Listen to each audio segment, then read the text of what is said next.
Hello everyone. So company है IOCL यानी कि Indian oil corporation limited. Monthly chart लगा हुआ है, डेटा 28 दिसंबर। सो क्लियरली विजिबल है कि कंपनी की जो मूवमेंट चल रही है अपसाइड में काफ़ी रैपिड है। अगर देखा जाए कंपनी लगातार 2 महीने से यानी कि नवंबर और दिसंबर में जो कंपनी की मूवमेंट आई है वो काफ़ी रैपिड है।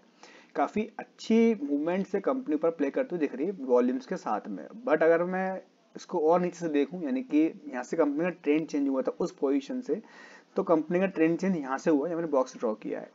ठीक है, ट्रेंड चेंज करने के बाद में तुरंत ही कंपनी ने अपना जो रैपिड मूव थी वो नहीं गेन की। कंपनी ट्रेंड चेंज करने के बाद में काफ़ी स्लोली अपसाइड में वर्किंग करती हुई चल रही थी, जो कि इस सपोर्ट लाइन से काफ़ी इजीली समझा जा सकता है। इस सपोर्ट लाइन से साफ दिख रहा है कि कैंडल्स अप ट्रेंड में थी, बट कैंडल्स जो मूव कर रही थी कहीं ना कहीं पे बहुत स्लो मूव कंटिन्यू में चल रही थी। ठीक है, और इसका जो ब्रेकआउट आया यानी कि इस पूरे जोन का ब्रेकआउट आया है कुछ इस जगह से,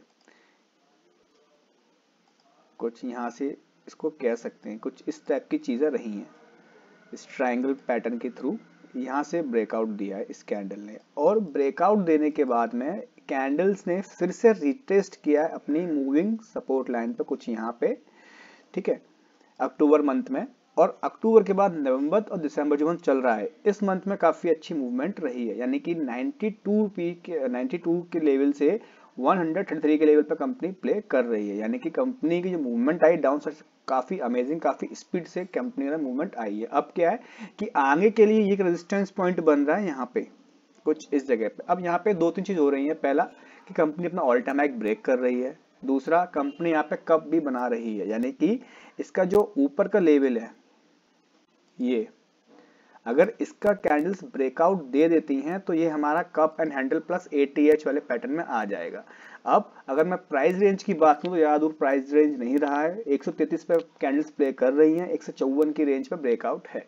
सो अगर कैंडल्स डायरेक्टली ब्रेक कर देती हैं, यानी कि अगर कैंडल्स पूरे इस एरिया को डायरेक्टली ब्रेक कर देती है बिना कहीं कैंडल रुके, तो माइट भी फिर पॉसिबल है कि ये सपोर्ट लाइन या रेजिस्टेंस लाइन बन रही है ऊपर। यानी कि दोबारा समझाता हूँ क्या कहना चाह रहा हूँ। अगर कैंडल्स यहाँ से प्ले करती हुई अपनी इस रेजिस्टेंस लाइन को, जिस पे बॉक्स में घुमा रहा हूँ, इस लाइन को कैंडल्स एक बार में ब्रेक कर देती हैं, तो थोड़े चांसेस हो सकते हैं कि कैंडल्स अपनी रेजिस्टेंस लाइन पर झुलाए, यानी कि यहाँ पे थोड़ा स्टॉपेज ले। थोड़े से चांसेस के हैं। अगर कैंडल बीच में यानी कि इस दूरी में, यानी कि यहाँ पे प्रेजेंट टाइम में कैंडल्स हैं, वहां से लेकर रेजिस्टेंस लाइन तक कहीं पे कैंडल्स थोड़ा रुकती हैं या कहीं पे एक फ्लैग टाइप बना के फिर ऊपर निकलती हैं, तो शायद ये रेजिस्टेंस पे कैंडल्स ना रुकें, डायरेक्टली ऊपर निकल जाएं। तो इस टाइप की कुछ चीज़ें कैंडल्स के अंदर बन रही हैं, चार्ट पैटर्न के अंदर बन रही हैं। सो अब ये देख लेते हैं कि आने वाले समय में कैंडल्स किस टाइप की और मूवमेंट कर सकती हैं। और देखा जाए तो कैंडल्स ने नीचे इस पैटर्न से काफ़ी अच्छी मूवमेंट ऊपर साइड में लाई है और काफ़ी अच्छे से कैंडल को प्ले करते हुए दिख रही है। So this only for educational purposes. Thank you watching my video.